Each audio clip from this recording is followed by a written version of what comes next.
আসসালামু আলাইকুম। প্রিয় দর্শক, অন্য মঞ্চের আলাপচারিতায় আপনাদের সকলকে আমন্ত্রণ জানাচ্ছি।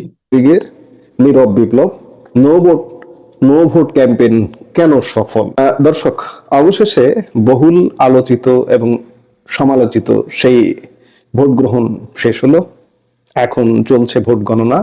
তবে এই গণনার ফলাফল যাই হোক না কেন, পর্দার আড়ালের খবর এবং মাঠের চিত্র বলছে ভিন্ন কথা। রাজনৈতিক মহলে এখন একটাই আলোচনা, বিএনপি কি তবে ক্ষমতায় বসছে? আওয়ামী লীগকে ছাড়াই অনুষ্ঠিত হলো এই নির্বাচন, কিন্তু আওয়ামী লীগ সহিংসতা কিংবা হাঙ্গামার পথে না গিয়ে বেছে নিয়েছিল এক অভিনব কৌশল, no vote no vote campaign.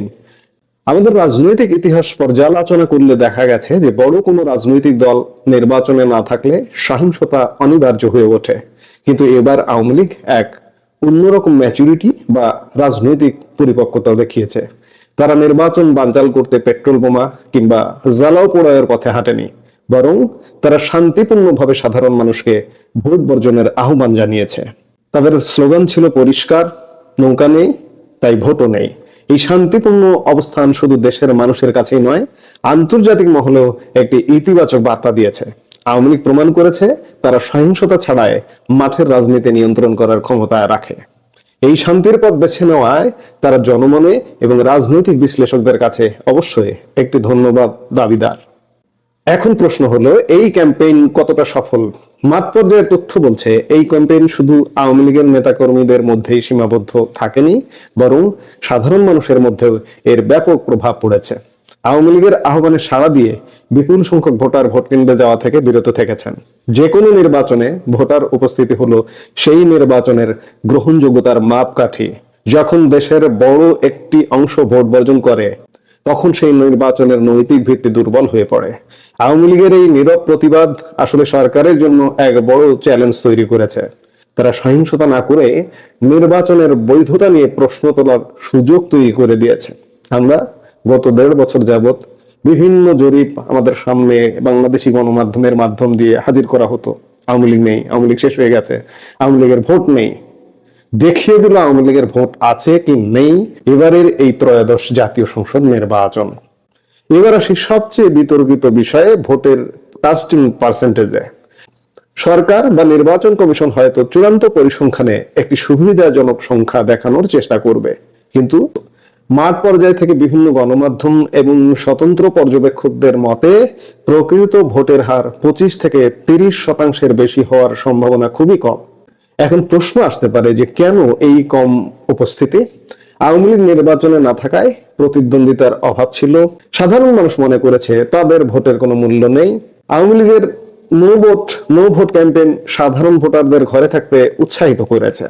এই 25-30% কাস্টিং স্পষ্ট করে দেয় যে দেশের একটি বিশাল জনগোষ্ঠী এই প্রক্রিয়ার সাথে একমত ছিল না। গুঞ্জন শোনা যাচ্ছে বিএনপিকে শেষ পর্যন্ত ক্ষমতায় বসানো হচ্ছে। আওয়ামী লীগকে নির্বাচনে বাইরে রাখা এবং একটি একতরফা পরিবেশ তৈরি হওয়া অনেক সমীকরণের দিকে ইঙ্গিত দেয়। যদি তাই হয়, তবে সামনের দিনগুলোতে বাংলাদেশের রাজনীতিতে এক বিশাল মেরুকরণ দেখা যাবে।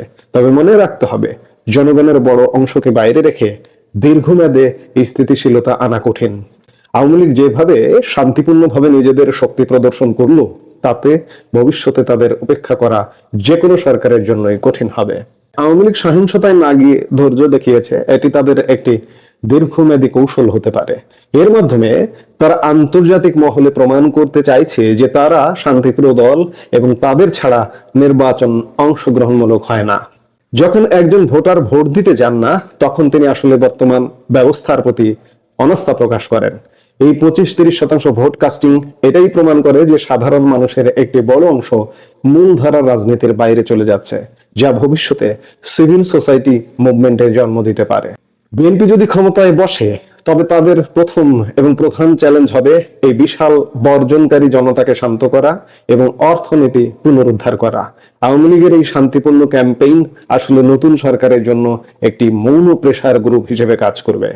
যে নির্বাচনে দেশের অন্যতম বৃহত্তম দল অংশ নেয় না এবং ভোটার উপস্থিতি অর্ধেকের নিচে থাকে, সেই নির্বাচনের নৈতিক বৈধতা নিয়ে বিশ্ব রাজনীতিতে প্রশ্ন উঠবেই।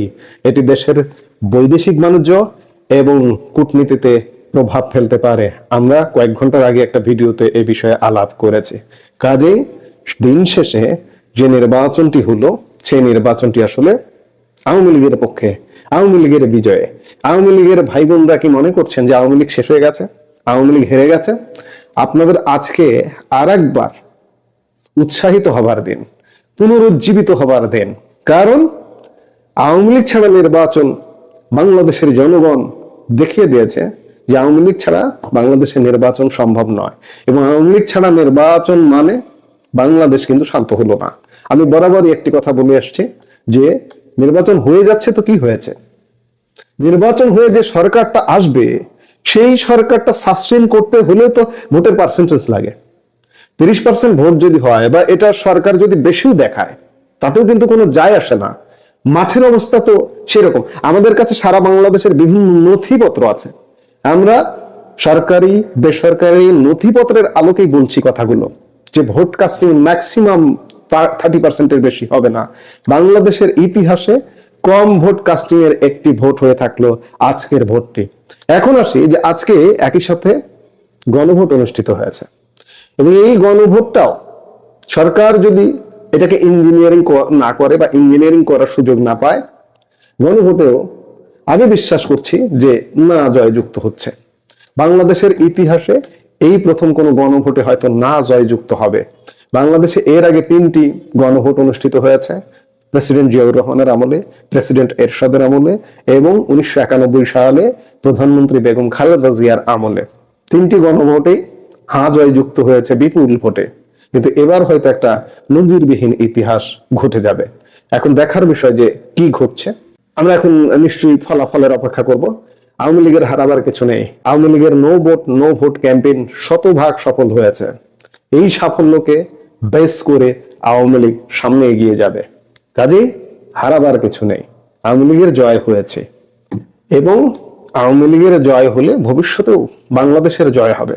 কদিন আগে পর্যন্ত একটা সীমাহীন শঙ্কার মধ্যে আমরা ছিলাম। এখনো যদিও বা গণনা হচ্ছে, আলটিমেটলি ফলাফল কি দেয় ইউনূস সরকার সেটি একদম শতভাগ নিশ্চয়তা দিয়ে বলা যায় না। আমরা বুঝতে পারছি যে ক্ষমতায় বিএনপি আসছে, বিএনপিকে ক্ষমতায় বসানো হচ্ছে, কিন্তু এটা যদি জামাতকে বসানো হতো, কদিন আগের কথা বলছি, বা এখনো যদি হয়, হ্যাঁ ভোটকে যদি জয়যুক্ত করা হয়, তাহলে কিন্তু বাংলাদেশ হেরে যাবে।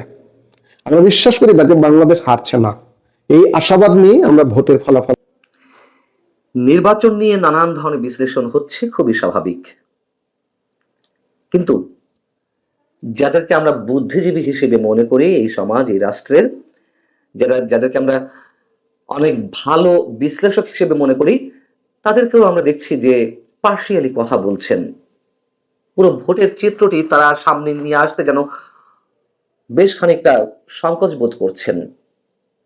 কিন্তু আমার মনে হয় এই যে নির্বাচনটি একটা কথিত নির্দলীয় নিরপেক্ষ সরকারের অধীনের যে নির্বাচন, সেই নির্বাচনকেও আমরা কোনোভাবেই একটা আদর্শ নির্বাচন হিসেবে অভিহিত করতে পারছি না, বরং একটা বিতর্কিত নির্বাচনের জন্য যা যা অনুষঙ্গের প্রয়োজন, যা যা বিতর্কিত ঘটনার প্রয়োজন, তার প্রায় সবই ছিল। বরঞ্চ যেই আওয়ামী লীগকে অনেক বড় বড় তকমা দেওয়া হয়, বড় বড় কলঙ্কের জায়গায় তাদেরকে চিহ্নিত করা হয়, এবং তার বাস্তবতাও রয়েছে অবশ্যই, তার চেয়েও জঘন্যতম ঘটনা এই নির্বাচনে ঘটেছে। এবং এই নির্বাচনের মধ্য দিয়ে আমার মনে হয় লাভের লাভটি সেই আওয়ামী লীগেরই হয়েছে, যে দলটি নির্বাচনী মাঠের বাইরে এবং যথেষ্ট কোণঠাসা অবস্থায় রয়েছে, আখেরে তাদেরই লাভ হয়েছে। কেমন লাভ হয়েছে আমি সে বিষয়ে আসছি। যেটি বলছিলাম যে এই নির্বাচনে সব ধরনের অপ্রীতিকর ঘটনা ছিল, অনাকাঙ্ক্ষিত ঘটনা ছিল। তবে নির্বাচনকে ঘিরে সবচেয়ে বড় যে আশঙ্কার জায়গা ছিল যে তুমুল মাত্রায় সহিংসতা ঘটবে, অবশ্যই সেটি হয়নি। এটি চরম বাস্তবতা, এটি সত্য কথা। কি কি ছিল এইসব নির্বাচনে, মানে এই নির্বাচনের অনুষঙ্গ হিসেবে বিতর্কিত করতে? যেমন ভোটের সিল চুরির ঘটনা, ব্যালট পেপার সংকটের ঘটনা, অন্যান্য অনেক কিছুর ঘটলেও অন্যান্য নির্বাচনে ব্যালট সংকটের বিষয়টি তো আর সব নির্বাচনে দেখা যায় না, এটি মোটামুটি বিরল। যশোরের পৌর এলাকার বেল রোড সরকারি প্রাথমিক বিদ্যালয়ে এমন ঘটনা ঘটেছে। সব খবর তার গণমাধ্যমে বা সামাজিক যোগাযোগ মাধ্যমে আসে না। যাই হোক, আমি উদাহরণ হিসেবে বলছি, সিল চুরির ঘটনা ঘটেছে, ব্যালট সংকটের ঘটনা ঘটেছে, ভোটাররা ভোট দিতে না পেরে ক্ষুব্ধ হয়ে ফিরে গেছেন এবং ভোট গ্রহণও প্রায় 1 ঘন্টা বন্ধ ছিল। কিন্তু ব্যালট পেপার সংকট কেন দেখা দেবে? ভোটার প্রতি ভোটারদের মাথা পিছু মানে একটা করে ব্যালটই তো থাকার কথা। সেখানে ব্যালট পেপার যখন সংকট দেখা দেয় তখন বুঝে নিতে হবে যে জাল ভোট সেখানে পড়েছে, অথবা আওয়ামী লীগের সময় যে অপবাদগুলো ছিল যে নিজের ভোটটা নিজে দিতে পারেনি, ভোটগুলো আগে দেওয়া হয়ে গেছে। এবং সেই ধরনের কথা তো শুধু যশোরের এই বেল রোড সরকারি প্রাথমিক বিদ্যালয়ের ক্ষেত্রেই নয়। আমরা 12 তারিখ নির্বাচনের দিন সকাল থেকেই তো এই ধরনের ঘটনা সম্পর্কে আমরা সচিত্র প্রতিবেদনও দেখছিলাম, নানান ধরনের ঘটনাও জানছিলাম। অনেকে তো টেলিভিশন ক্যামেরার সামনে এসে তারা তাদের ক্ষুব্ধতার কথা জানালেন যে নিজের ভোটটা কেন নিজে দিতে পারলেন না, তার ভোট কেন আগে দেওয়া হয়ে গেছে। গণহারে সিল মারা ঘটনা ঘটেছে কুমিল্লা, ময়মনসিংহ সহ বিভিন্ন জায়গায়। এবং যেমন কিশোরগঞ্জে ভোট কক্ষে পোলিং কর্মকর্তার নির্বাচনের ব্যালট পেপার আগেই ছিঁড়ে রেখেছেন, সেই ঘটনা ধরা পড়েছে টেলিভিশনের ক্যামেরায়, তাকে আটক করা হয়েছে। এই ধরনের ঘটনা ঘটেছে ঠাকুরগাঁওয়ে কোন একটি কেন্দ্রে বা কোথাও কোথাও 70% বেশি ভোট পড়েছে। 70% কেন, তার চেয়ে বেশি আরো ভোট পড়তে পারে, এমন ঘটনা আমাদের জানা লাগতে পারে। এখনো পর্যন্ত এটি সর্বোচ্চ জানা গেছে। কিভাবে হয় আওয়ামী লীগ ছাড়া একটি নির্বাচনে 70% ভোট? এটা মিরাকল বলবো নাকি অ্যাক্সিডেন্ট বলবো নাকি কাকতালীয় বলবো নাকি জালিয়াতি বলবো, এই মুহূর্তে ঠিক বলতে পারছি না। ব্যালট বাক্স ছিনতাইয়ের ঘটনা ঘটেছে, জাল ভোটের কথা তো বললামই, অসংখ্য জায়গায় জাল ভোট পড়েছে। ভোট দিতে না পেরে মানুষ ফিরে ফিরে যেমন যাচ্ছেন, আবার মানুষজনকে টাকা দিয়ে কেনার চেষ্টা করা হয়েছে। এবং এই বিষয় তো আগের দিন রাত থেকেই শুরু হয়েছে, আমরা যদি সবাই জানি, এবং যেদিকে লাইলাতুল ইলেকশন হিসেবে অভিহিত করা হচ্ছে।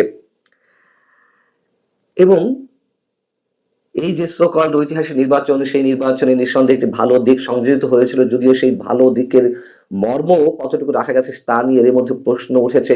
পোস্টাল ব্যালট পেপারের আয়োজন ছিল, সেই পোস্টাল ব্যালট পেপার নিয়ে নানান ধরনের কাহিনী ঘটেছে বিদেশে দেশে। 1 মাস আগে থেকে পোস্টাল ব্যালট পেপার গুলো দেশের মধ্যে বিভিন্ন রিটার্নিং কর্মকর্তার কাছে বা জেলা প্রশাসকের কাছে পৌঁছে দেওয়া হয়েছিল। সেই পোস্টাল ব্যালট পেপার গুলো আসলে কি করা হয়েছে, কতজন হাতে পেয়েছে, অথবা গণভোটের যে ব্যালট পেপার গুলো আগে থেকে গেছে সেইগুলো নিয়ে কোন ধরনের চর্চা করা হয়েছে তার তো এখনো পর্যন্ত নিঃসন্দেহে অনেক ধরনের সন্দেহের মধ্যে রয়েছে। এখন প্রশ্ন হচ্ছে যে বড় ধরনের সহিংসতা কেন ঘটলো না? অবশ্যই এদিক থেকে নির্বাচনকে বড় ধরনের যে সহিংসতা ঘটেনি তার জন্য অবশ্যই কৃতিত্ব প্রশাসনকে দেওয়া যেতেই পারে। যেহেতু সেনাবাহিনী মাঠে ছিল, তৎপর ছিল, সকাল থেকে সেনাবাহিনী বেশ তৎপর ছিল, এই কারণে সহিংসতার বড় কোনো ঘটনা আমরা দেখতে পাইনি। অবশ্যই সাধুবাদ জানাই। আর এর পিছনে আরো যে কারণ দুটি রয়েছে, যেহেতু আওয়ামী লীগ নেই, টান টান উত্তেজনা ওইভাবে নেই, কিন্তু জামাতে ইসলামী বা বিএনপি তো প্রতিদ্বন্দ্বিতায় 17 বছর পর যে ভোট বা নির্বাচন অনুষ্ঠিত হচ্ছে এবং আওয়ামী লীগ বিহীন যে ফাঁকা মাঠ, তাতে প্রত্যেকেই মরিয়া হয়ে উঠেছে জেতার জন্য। সেই মরিয়া হয়ে ওঠার এক ধরনের চেষ্টা আমরা ভোটের আগের দিন রাতেই দেখলাম, যেটি বললাম যে সকালেই সেনাবাহিনী বেশ তৎপর হয়ে উঠেছিল বিধায় বড় ধরনের সহিংসতা ঘটেনি। এবং এই সব জায়গা থেকেই বিএনপি জামাতে ইসলামী দুই দলই বেশ সতর্ক অবস্থানে ছিল যে তারা বিশেষ করে বিশেষ একটি শক্তি, নানান ধরনের ম্যানিপুলেশন অথবা ম্যাটিকুলাস ডিজাইনের মাধ্যমে তারা তাদের আসনগুলো যতগুলো বেশি পাওয়া যায় সেই চেষ্টা এখনো তাদের থাকলেও সরাসরি সহিংসতার মধ্যে যায়নি, যাতে নির্বাচনটি পণ্ড না হয়। যদিও শোনা যাচ্ছিল যে এমন কিছু ঘটনার মাধ্যমে কেউ কেউ নির্বাচন বয়কট করতে পারে, হয়তো শেষমেশ তারা তাদের হিসাব পাল্টে ফেলেছে যে কি হতে পারে নির্বাচন থেকে বয়কট করলে তাদের জন্য কতটুকু উপকার হতে পারে। এবং কয়েকজন বিশ্লেষকের কথা বলছিলাম যে তারা এই নির্বাচনকে মোটামুটি বিতর্কহীন হিসেবে একটি নির্বাচন হিসেবে অভিহিত করার চেষ্টা করছেন। কষ্ট হয় যে সারা রাত ধরে যা ঘটলো, নির্বাচনের আগের রাতে সন্ধ্যা থেকে যা ঘটে গেল, আওয়ামী লীগ সরকার তো দলীয় সরকার ছিল, তাই না? আমি তাদের বিষয়টিকে নিশ্চয়ই জায়েজ করার চেষ্টা করছি না। ভোটের রাজনীতি আওয়ামী লীগ শেষ করেছে, এটি বাস্তবতা। কিন্তু সে দলীয় সরকারের অধীনে সেই দল তো ম্যানিপুলেট করার চেষ্টা করবেই। একটা কথিত নির্দলীয় নিরপেক্ষ সরকারের অধীনে কেন এই এমন ঘটনা ঘটবে যে আগের রাত থেকেই ভোটাভুটি শুরু হয়ে যাবে? সেই ঘটনাটি এই নির্বাচনে ঘটলো ডক্টর ইউনূস সরকারের অধীনে। এবং বলছিলাম যে আওয়ামী লীগের লাভটাই হয়েছে বেশ এই নির্বাচনে। তার কারণ আওয়ামী লীগের সবচেয়ে বড় অপবাদ তো ছিল দিনের ভোট রাতে হওয়াতে। ২০১৮ সালে ২০২৪ যে আমির নামে নির্বাচন হয়েছে তার চেয়েও বেশি কলঙ্কিত ছিল ওই ভোটটি, ওই নির্বাচনটি। এবং ওই নির্বাচনের মধ্য দিয়েই আওয়ামী লীগের রাজনৈতিক কফিনে মোটামুটি অনেকগুলোই পেরেক ঠোকা হয়ে গেছে, তারা নিজেরাই ঠকেছে। যাই হোক, এখন তো আর বেশ বড় গলায় কেউ বলতে পারবে না যে দিনের ভোট রাতে শুধুমাত্র আওয়ামী লীগের সরকারের সময় হয়েছে। নোবেল বিজয়ী অধ্যাপক ডক্টর মোহাম্মদ ইউনূস সরকারের সময়ও যে দিনের ভোট রাতে হতে পারে তার নমুনা আমরা দেখলাম। এবং এই 18 মাসে এই সরকার এবং এই যে কিছু তরুণ সোকল কিছু বিপ্লবী, আমি সবার কথা বলছি না, তাদের কারণে যে মানুষ একটা নাভিশ্বাসময় জীবনের মধ্যে ছিল, একটা রাষ্ট্র ব্যবস্থার মধ্যে ছিল, সেখান থেকে আওয়ামী লীগের প্রতি মানুষের কিছুটা সফট কর্নার জেগেছে। এবং এই নির্বাচনের মধ্য দিয়ে আওয়ামী লীগ মানুষের সফট কর্নারটা আরো বেশি অর্জন করবে, যে না তাহলে আওয়ামী লীগের দোষটা কোথায় ছিল। এবং এই ভোট নিঃসন্দেহে নিরুত্তাপ ছিল, কোনো উত্তেজনা ছিল না। তবে কে কতটা নিজেদের দখলে নিতে পারে সেই সব বিষয়ই তাদের মাথাতে ছিল, যারা প্রতিদ্বন্দ্বী রাজনৈতিক দল অন্তত এই মুহূর্তে যারা মাঠে রয়েছে।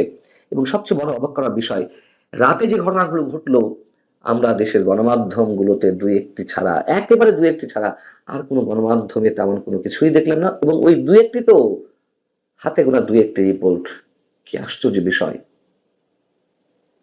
সকালে যেটা বলেছিলাম, ইউনূস তা থই থই নাচছেন একেবারে গৌরাঙ্গ হয়ে, একেবারে দারুণ নাচছেন। তার মেটিকুলাস ডিজাইন প্ল্যান বোধহয় খেটে গেল, কিন্তু আপাতদৃষ্টি যেটা মনে হচ্ছে দর্শক, তার মেটিকুলাস ডিজাইন প্ল্যান বোধহয় খাটলো না। মেটিকুলাস ডিজাইন প্ল্যানে কিন্তু অনেক গলদ ধরা পড়েছে। ভোর তো হয়ে গেছে রাতের বেলাতে, 1:30টার মধ্যে মাঠ ফাঁকা, বিলকুল ফাঁকা। এবার কেন তার মেটিকুলাস ডিজাইন প্ল্যান হয়তো ভেস্তে যেতে চলেছে সেইটা আমি আপনাদের বলছি। দুপুর 1:30টা অবধি প্রাপ্ত ভোটের যা সংখ্যা আমার কাছে এসে পৌঁছেছে, আমি একটা একটা ধরে আপনাদের বলছি যতটা এসেছে আমার কাছে।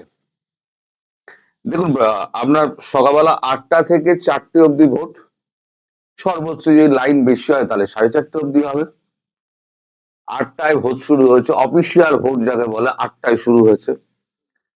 1:30টা অবধি যা ভোট পড়েছে, গোপালগঞ্জ 6.36,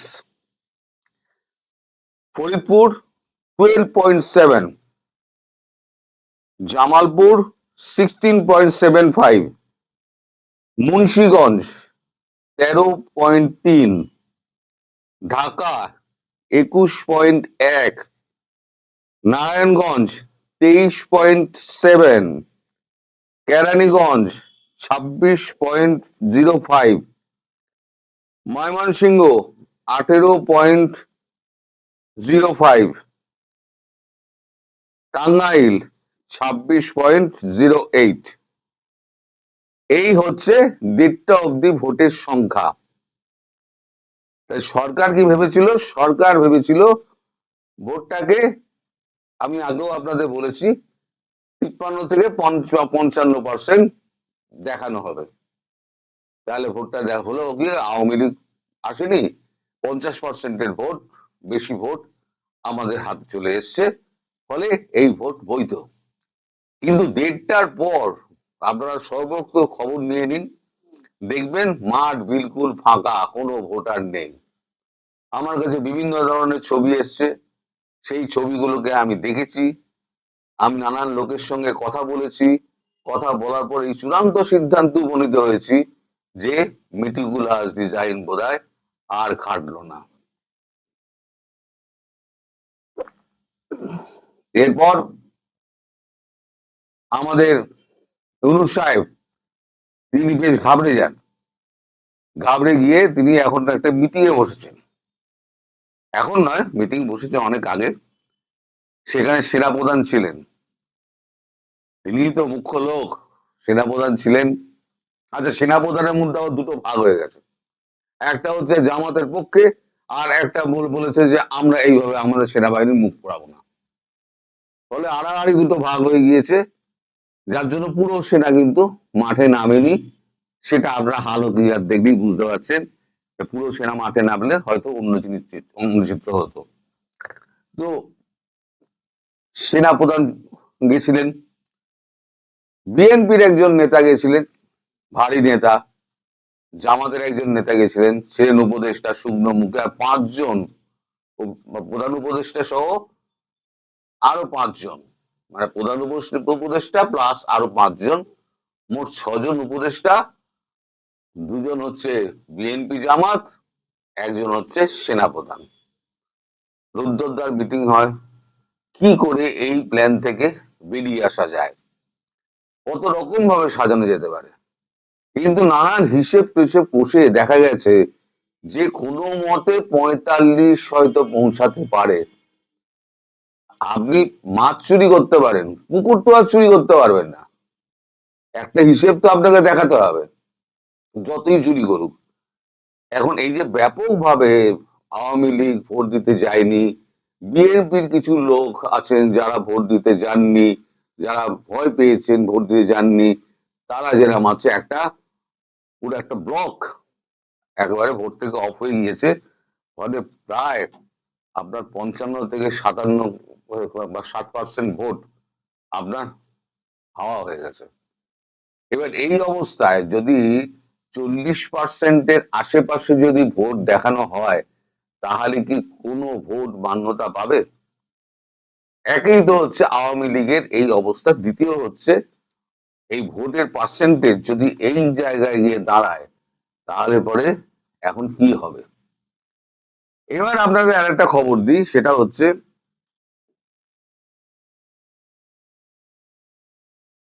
আপনাদের বাংলাদেশ এয়ারলাইন্সের দুটো একটা বিমান সিঙ্গাপুর যায় সিধে,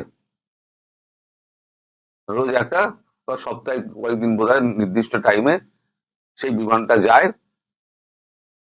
14-15 দুটো স্পেশাল ফ্লাইটের ব্যবস্থা করা হয়েছে, 14 আর 15। এই 14-15 এই দুটো দিন স্পেশাল ফ্লাইটে সমস্ত টিকিট বুক হয়ে গিয়েছে। এবার এই টিকিট কাদের কাছে আছে, কোথায় তারা যাবেন, কে কে যাবেন, তা আমি বলতে পারবো না। কিন্তু হাওয়াজা আর কূটনৈতিক পাসপোর্ট যে হারে জমা পড়েছিল এবং টিকিট সমস্ত বুক হয়ে যাওয়া দুটো স্পেশাল প্লেন 14 এবং 15, খবর নিয়ে দেখবেন আপনারা। আমার খবর যদি ভুল হয় তাহলে আপনারা আমায় আচ্ছা করে গালি দিয়েন, আর যদি ঠিক হয় তাহলে দুহাত তুলে জয়ধ্বনি করেন যে হ্যাঁ আপনার কথা ঠিক হয়েছে। তা এই উপদেষ্টারা যদি এখন কেটে পড়েন, তাহলে পরে আমাদের ডক্টর ইউনূস কার হাতে ব্যাটন দিয়ে যাবেন? এখন ডক্টর ইউনূস ভাবছে যে সেনাপ্রধানকে বলি করা যায় কিনা, সেনাপ্রধানকে দিয়ে ক্ষমতা দিয়ে অথবা রাষ্ট্রপতিকে ক্ষমতা দিয়ে যদি কোনো রকমে এখান থেকে কেটে পড়া যায়, যে গণতান্ত্রিক পদ্ধতিতে ভোট হোক, এই ভোটটা হয়নি, আমরা তাহলে পরে এখান থেকে একদম ইস্তফা দিয়ে আমরা বেরিয়ে যাই। সোজা কথা, ইউনূস এখন কাটার ধান্দা হচ্ছে। ইউনূস কোনোভাবেই আর গদিতে থাকতে চাইছেন না, জানে গদিতে থাকা মানে তার কপালে আরো দুর্গতি নেমে আসা।